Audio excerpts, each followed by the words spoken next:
This video is to essentially read my essay that I wrote last night about Alien Covenant. Essentially what I provide before I start reading the paper now is a spoken abstract, essentially giving you a gist of what the paper is about. I wanted to explore the idea that everything that's presented on screen in the film is both obvious and has an ulterior motive. It's duplicitous. So while we see obvious things like the heroic trope of Ripley 2.0 in the form of Daniels, there's more going on than just that. I also wanted to explore some of the religious imagery, symbolism, things of that nature, including the idea of the Valkyrie. So without further ado, I'm going to start reading the paper. I'll post a link of it in the description below, so if you want to read it yourself, all you have to do is click on the link and it'll take you straight to my paper.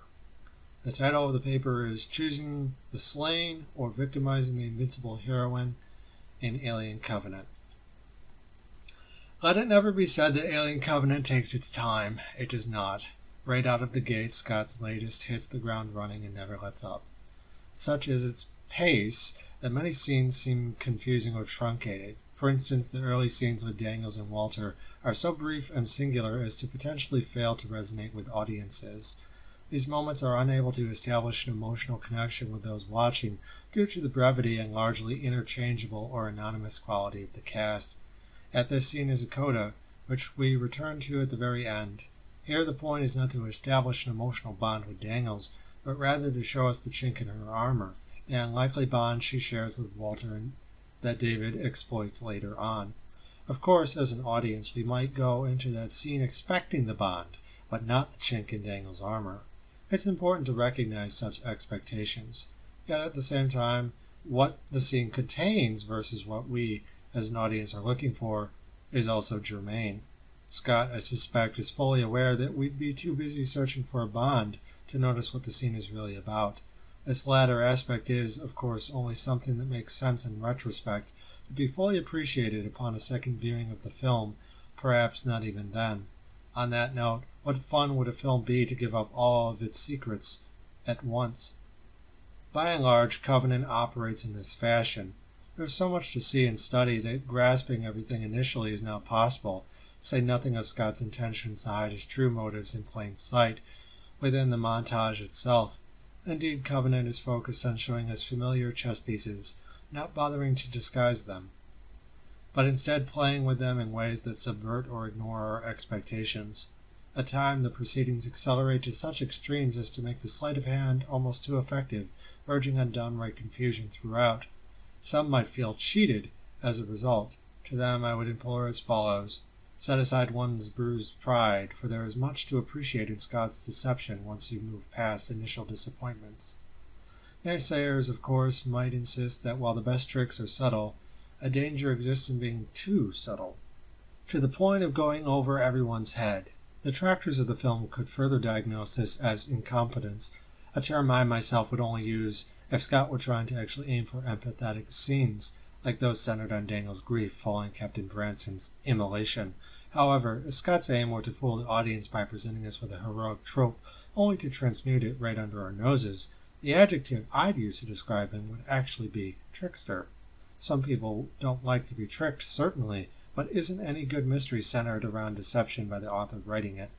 The problem lies with Aliens, Covenant's predecessor. That is, Aliens introduced us to an exceptional heroine, but also an absurd one, Ellen Ripley. On screen, she's depicted as an invincible force of nature, single-handedly dispatching hordes of alien monsters while simultaneously carrying Newt to safety. She quite literally cannot be stopped. Alas, the monumental warrant officer makes such a lasting mark on audiences that 3 decades later they still yearn for that kind of presence on screen one more time. Alas, in Alien Covenant, we see Daniels, the ostensible heroine, befitting that archetype, become the fool, the victim. Audiences, as a result, cry foul, deploring her stupidity, despite how Scott cleverly reveals her weak spot early on, while simultaneously yearning for the unstoppable Ripley of yore. In Covenant, there's a lack of the heroic payoff Cameron got us hooked on in 1986. Since then, we've come to know and expect it, based on what the series delivers each and every time. In general, I don't think audiences like to be played with, and this can leave people feeling cheated when a movie fails to give them what they want. In this case, a true predecessor worthy of the Ripley crown. However, with Scott, I enjoy his deceptions. While it misleads me, I don't feel lied to. Rather, I've come to expect and enjoy how he takes old ideas and puts a different spin on them, so what we get isn't simply more of the same. Many call certain scenes in Covenant not only impotent, but pointless. I disagree. Instead, I would argue that these scenes are actually connected, like a sequence of codas. David and Wayland's initial discussion foreshadows the evolved discourse later on between David and Walter, the infamous scene with the flute. Never before have I seen a scene so widely misunderstood. It may seem pointless, but only if we fail to address its subject matter beyond that of the double entendres people reliably get hung up on. David and Walter, in classical terms, are doubles of each other, drawing their differences into sharper focus when both are either on screen or otherwise compared side by side. Their contrast complements them as a pair, while at the same time commenting on the flawed hubris manifest in the sire, Wayland, that carries on through the son, David. Walter exists to illustrate this by effectively being everything that David is not: dutiful, obedient, and stable. He can play what he is shown, but not create himself. It may seem like a pointless or isolated ramble, except the theme of creation runs rampant throughout the film, starting with David and Wayland and leading up to David and Walter. What David wasn't when speaking to Wayland, he now has become when meeting Walter, who is there to conveniently trim the fat for us. To digress, it also speaks volumes about Wayland that he chooses to create David in his own image, a godlike decision undermined posthumously once Wayland's corporate successors are pushed to the breaking point by the uncanny David 8 model. Their suspicions are largely confirmed by Walter, who catches David making a mistake, lending the latter's entire enterprise an air of madness. Knowledge he reaches for isn't merely forbidden, it would seem, but intangible, reinforced by the unreliability of David due to his insane nature, and inability to correctly cite poetry authors. Another color, other than the flute scene, is B, Daniel's aforementioned soliloquy in the terraforming bay. This scene reveals to us the vulnerability that eventually leads to her downfall. In other words, she trusts Walter enough to show him the wounded side of herself, which explains why she, the most skeptical and dubious character of the bunch, might be so easily fooled by David's semi-transparent falsehood. It's important to remember that the target for this specific lie is not us. We're supposed to suspect, equating to what Scott describes as drama, the audience knowing what the characters on screen do not. There is also, I might add, a certain satisfaction in seeing Daniels being caught off guard. This is not to say that Orm is right. He himself admits that he made a mistake going to this planet. Rather, Daniels climbing back into her pod at the end of the film effectively spells her doom. All the more ironic given that she so desperately fought for it early on. One might call her the Roman fool, having fallen on her sword. She certainly is strong-willed, but as I will explain in a moment, her strength is not only a role that plays in her defeat, but also a place in the film's symbolic constellation. To call her the heroine of the picture is to be on the mark, but also to miss the point. Daniels is easily recognizable as the so-called Ripley archetype, yet so was Ripley herself, presented as the only character in Alien with half a brain, and no shortage of courage.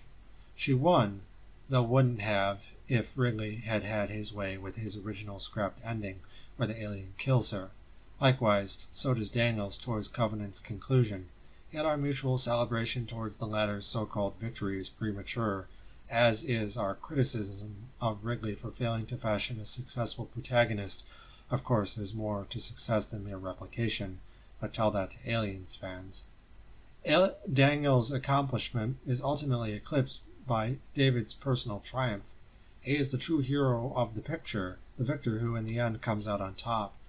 It's largely similar to Milton playing with ideas of the hero by producing the ambiguous and confusing Satan, who at the end of the story corrupts God's Eden by tempting Eve to eat the apple. Audience expectations are ignored.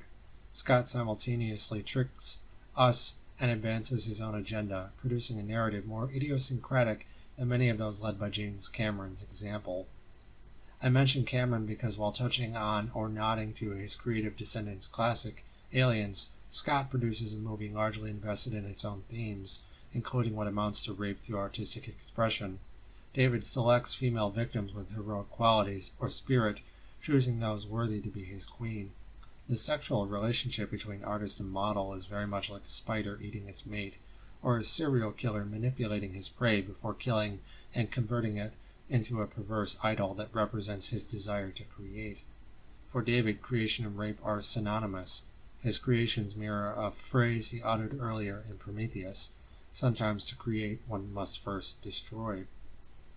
To backtrack, another coda employed by Scott is C, that of the flare, during the ambush sequence with the neomorphs. What we see on screen is symbolic. Religiously speaking, David represents the devil, Satan, a bringer of light who blinds or deceives those around him to his true motives. David's light is symbolized by the light of the flare, which he uses to save the colonists. Alas, he soon abandons saving them in favor of pursuing his stalled artistic endeavors. He is duplicitous. So too is the film. While Scott's scenes fly past at rocket speed, for all their alacrity they aren't shallow for it. Quite the contrary, for apart from the flare itself, we also have Walter gazing into the light directly. Apart from being a nice touch, this little quirk foreshadows the android's unique ability not to be fooled by David's lies, the way that everyone else, including Daniels, is. All of the human members of the squad look away from the light, blinded by it. Walter stares directly into the flash, seeing through his alter ego's nefarious deception. A symbolic quality to this scene is layered further still. Note how the sudden appearance of the light out of darkness alludes to God's famous phrase in Genesis, "Let there be light." This parallel further accents or expounds on David's obsession with creation and of seeing himself as a god. And yet, quite similar to how Lilith, the mother of demons, was fashioned from an older pre-existing god, David himself was a creation of someone who preceded him. Yet all of these mythologies come from the same source, humans, which in Scott's universe are an extension of a godlike race called the Engineers. In his Proverbs from Hell, William Blake once wrote, "Thus men forgot all deities reside in the human breast."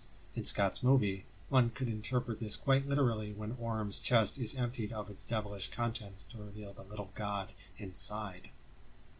David is a liar. Of this there is no question. His multifaceted dishonesty most triumphantly manifests through his ability to defeat the ostensible heroine of the movie, Daniels. She is the most obvious embodiment of the Ripley archetype, strong-willed, skeptical, and willing to combat the creature, defeating two incarnations of it and becoming the captain of the ship. In a sense, she and characters like her are the ultimate litmus test for David's offspring. As such, he sees in them strength or merit, given that women, in general, represent creation, and nothing is more important to David than that, or, as we discover, necessary. David explains this to Orm shortly before his demise. Afterwards, we watch Orm give birth, and it's clear that men can capably serve as mothers. However, they can only act as hosts or incubators to these parasites, not create or spawn parasites themselves. I posit that the perverted idol of the Queen in Aliens potentially represents the culmination of what David strives for in his endeavors, quite literally a crowning achievement in his experiment, as his experiment self-perpetuates, perhaps outlasting him, as he in the sequels is nowhere to be found. All in all, Scott's tricks and layered symbolism makes for a fast-moving puzzle that doesn't yield its answers after a single viewing. At times it can even be confusing as one attempts to understand David's motives. After several viewings of the movie I was confused, for instance, by the third act.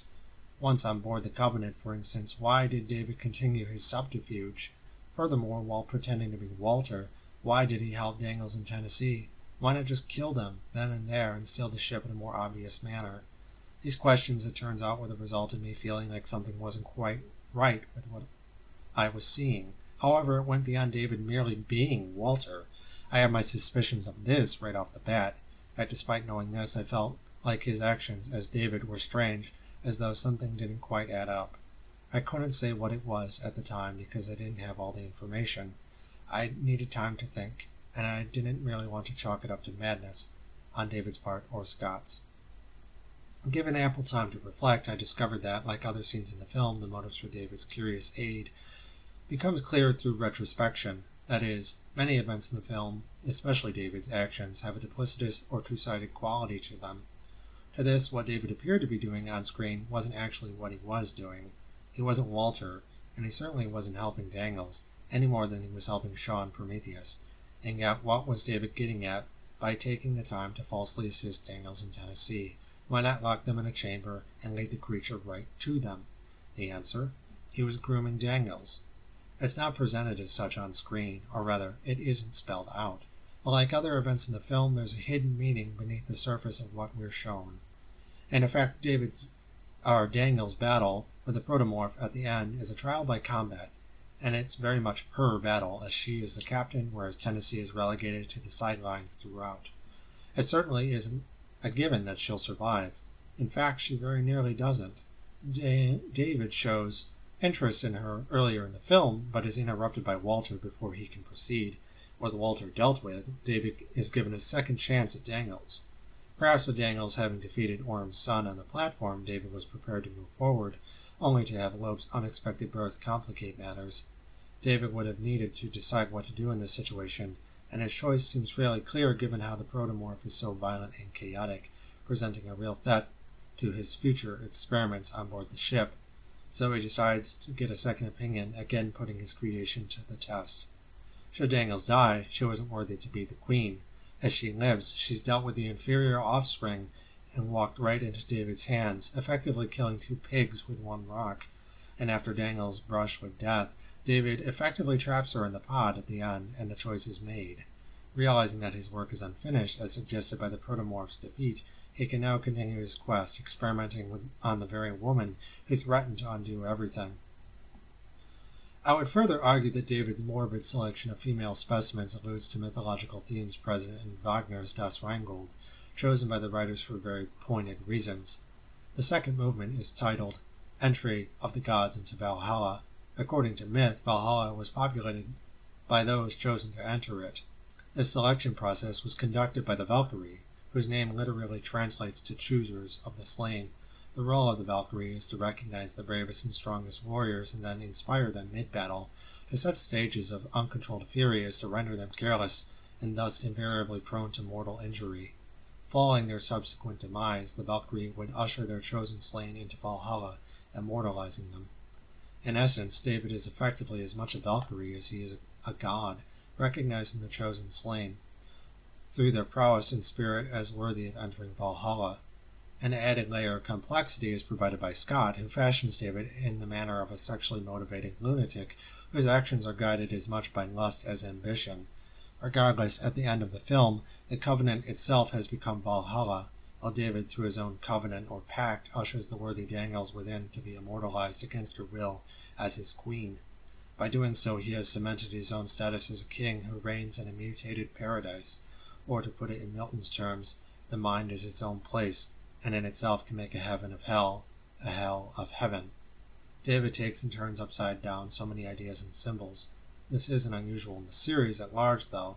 In Alien, Ripley reversed the role of the last man standing by making it the last woman, and in Covenant, the heroine becomes the victim, while David reverses the gender of the Valkyrie, which were traditionally females designed to lure male warriors to their doom. In this case, the warrior lured to her doom is Daniels, a woman. This is why I love Covenant. So many movies, especially Marvel films or singular affairs, with simple dramas that yield little beneath the surface. Yet the more I study Alien Covenant, the more I find to appreciate. All the more disheartening this revelation is, considering how many disgruntled fans these days scream for Scott's head. Better to reign in hell, I expect his reply would be, if he deigned to acknowledge them at all.